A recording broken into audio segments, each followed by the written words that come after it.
देखिए, central bureau of investigation देश की एक प्रीमियर एजेंसी है।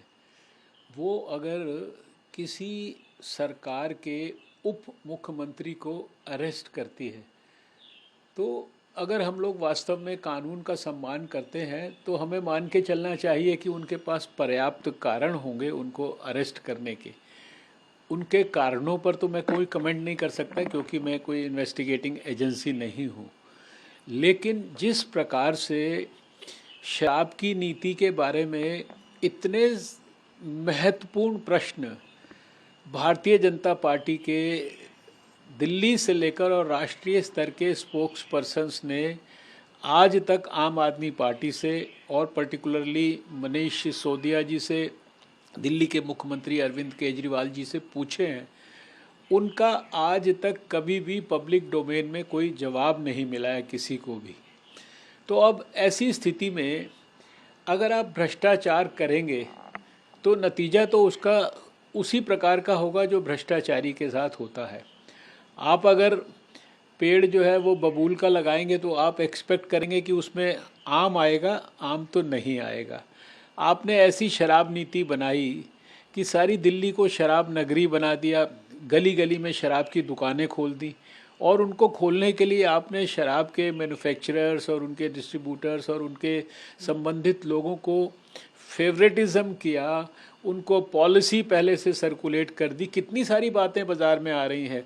आपने कई दर्जन टेलीफोन बदले, आपने कमीशन का जो है रेट बढ़ा दिया, आपने जो है उनको कितने प्रकार के फेवर्स किए। ये सारी बातों का तो आज तक कोई जवाब मिला नहीं है। और अगर सीबीआई को, जैसा कि वो बार बार आरोप लगाते हैं, उसको अगर अरेस्ट करना होता पहले ही दिन, कोई उनका कोई दूसरा एजेंडा होता तो वो पहले ही दिन कर लेते। उन्होंने इतने महीनों तक इन्वेस्टिगेशन किया है। ये सेम बात ये दिल्ली के स्वास्थ्य मंत्री के बारे में भी कहा करते थे। और स्वास्थ्य मंत्री जो है आज कई महीनों से जेल में है। सारे देश की जो अदालतें हैं उनका दरवाज़ा खटखटा चुके हैं, लेकिन कहीं से कोई रिलीफ नहीं मिल रहा है। तो आखिर किसी के ऊपर तो विश्वास करना पड़ेगा ना, अदालत के ऊपर विश्वास करना पड़ेगा, सरकार की इन्वेस्टिगेटिंग एजेंसी के ऊपर विश्वास करना पड़ेगा।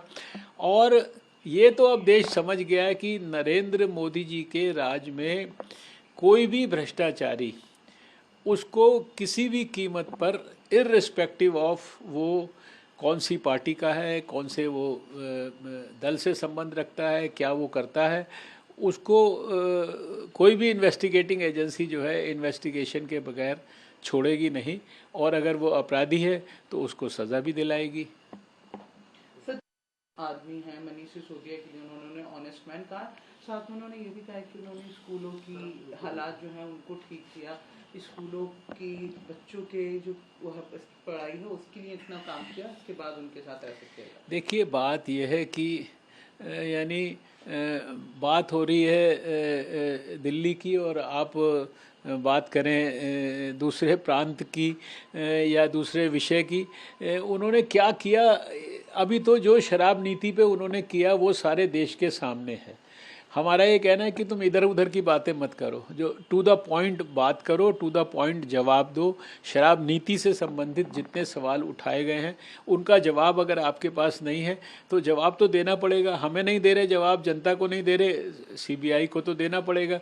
सीबीआई को भी नहीं दोगे तो कोर्ट के अंदर देना पड़ेगा। अल्टीमेटली जो है वो न्याय प्रक्रिया का तो सामना आपको करना ही पड़ेगा।